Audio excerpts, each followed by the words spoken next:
The gods of Egypt. There is nothing new under the sun. An ancient Egypt's mythology, based on its cosmology, probably goes back to Neolithic times prior to her foundation. The Judgement mythology of Osiris, which was adapted in the course of time, was passed on to Moses, who again adapted it to suit the Hebrews. It then influenced the Greek religion, seen in the Elysian mysteries, and finally this ancient mythology met the Age of Pisces that gave birth to Christianity. The Wheel of Dharma, the Wheel of Truth, turns again, and its truths are revealed in the chart for Enlightenment. The gods of ancient Egypt are vast and lie outside the remit of this video, but essentially there are 10 main gods that form a cosmology, and is the understanding of the role of these gods that gives us a glimpse of the spirituality of ancient Egypt. The first of the gods relates to the sun, which is subdivided into three. The rising sun represents Horus, the midday sun represents Ra, and the setting sun represents Atum.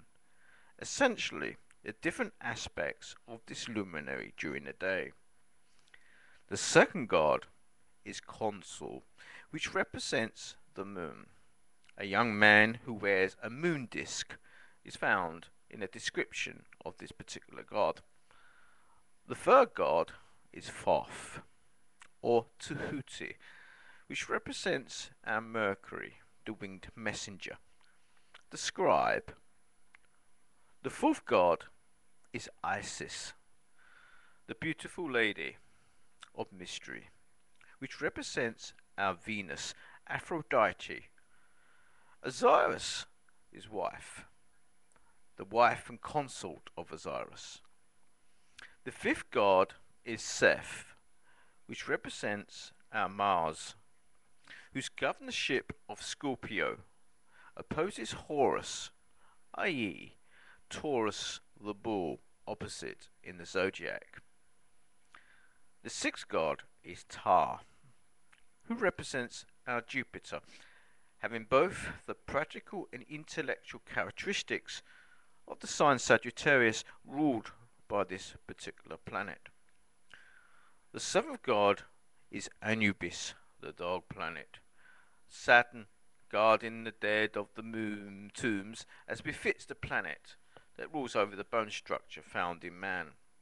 The eighth god is Maat, representing Uranus, and he was the god of truth that arose out of chaos, and interestingly, Uranus of all the planets is the only one that spins anti-clockwise in its orbit. The ninth god is Nephelis, which represents our Neptune. She was the sister of Isis. And lastly, the god Osiris himself, who represents the outer planet, Pluto, the most important of all the Egyptian deities, who rules over the underworld. Anubis, who in Egyptian mythology escorted the souls of the dead to judgment, accompanies the deceased to Osiris, who is seated in the hall of judgment. The heart of the body is placed in the balance and weighed. Thoth, in the form of a baboon, sits on the balance, and on either side is Maat and the heart. The procedure is overseen by Anubis, who is in the form of a jackal. Standing by is the ibis-headed Thoth, the scribe, who notes the result in the book of life, who hands it to Osiris sitting in the hall. In attendance are four gods that represent the four cardinal points of illumination. These are the four children of Horus, which are Mesta, Hapi, Chumenetef, and Kushinenef. And there's also found Remnet, representing the north node in astrology, and Shay, representing the south node in astrology. While outside we have a monster, a Bebi, that devours those that do not pass the test. Behind Osiris is the goddess Isis, the beautiful wife of Osiris. And Isis represents the wind or air of the zodiac that is assisted by Nephelis. The body of the deceased that passes the test is resurrected into life as Osiris and given life as shown in the chart of illumination by the planetary conjunction of Pluto and the Sun.